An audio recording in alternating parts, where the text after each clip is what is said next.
Hi everyone, I'm Alexis and welcome to Real Life. Today I'm excited to introduce to you all our special guest for this episode. She's no other than the author of the book Irreplaceable, Katy Bennett. Katy, thanks for being here on Real Life. Thanks, Alexis. It's very exciting to be here. And I've watched your show quite a lot on RCTV, actually. Thank you. Yeah. All right. So now that you're here on the show, first let's talk about your book, Irreplaceable. Tell us what it's all about. Okay, Irreplaceable is just like the title says, is saying that everyone, including the viewers right now, are irreplaceable. You watching this are irreplaceable. Every person in the Philippines has an irreplaceable role to contribute to their community. And it's about discovering what your irreplaceable gift is, your talent, and how you can use it to find fulfillment in your life and bring fulfillment to others. I'm sure that the book will explain in detail, you know, what generally you said about each person being irreplaceable. But first tell us, what inspired you to write something like this? To be very honest with you, actually the viewers, actually the people I meet every day in my world are who've actually inspired me to write this book, because I really find true fulfillment in my life if I'm seeing other people find fulfillment in their life. Wow, that's so, I mean, like, when did you discover this? Like when you were still young, you know, usually people or young kids dream about becoming doctors or nurses or firemen or policemen to be able to save people. What was your dream when you were younger? Well, you know what? I was one of those very energetic kids, very creative kids that had so many ideas, so many dreams of 100 different things I was going to be and do. But I guess for me, this whole passion of seeing other people find fulfillment started when a few years ago I looked at what I was like as a child and what I loved as a child. And basically I started speaking before I was 9 months old. Wow. Yeah. So I loved talking. I was always talking sentences to my parents, to my friends already at 9 months old. Okay. At school, I loved organizing the school parties for my friends, even from as early as preschool. And I used to paint the walls and carpets of my family's house when I was 5 and 6. Was that really allowed? Well, it was to my parents' consternation and surprise, but when I said, oh, Mum and Dad, do you like what I've done to the house? Because I'm excited, you know, to show off my creativity.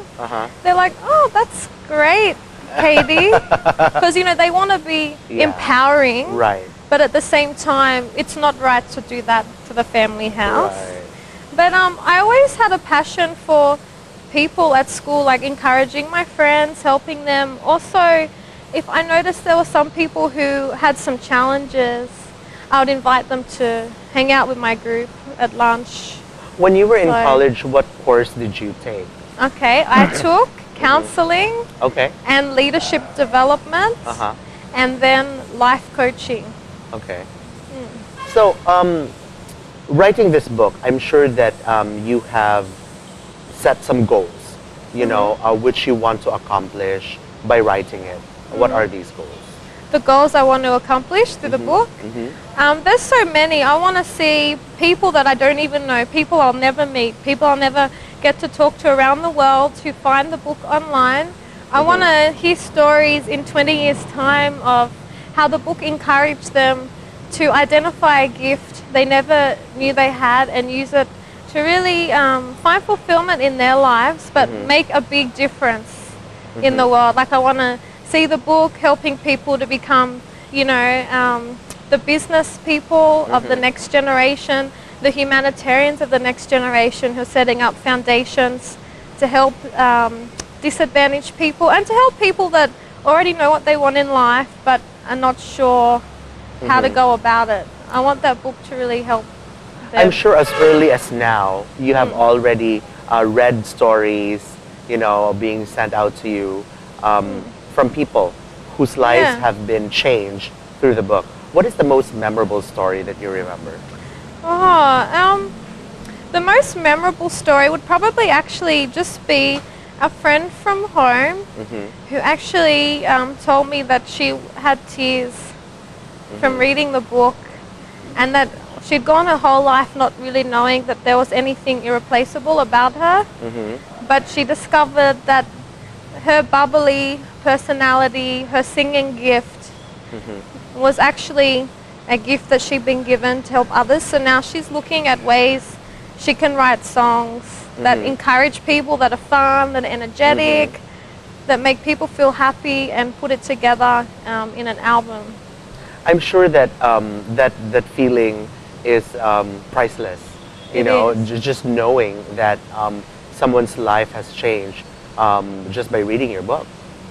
That's true. And I also, there was someone from the UK that I don't know also who found the book online and also bought it, and I got an email of how it encouraged them also.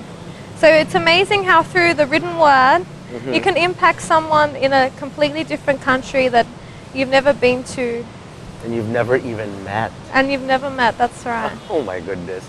All right, guys, do stick around, because when we come back, we're going to get to know more about Irreplacable's author, Katy Bennett.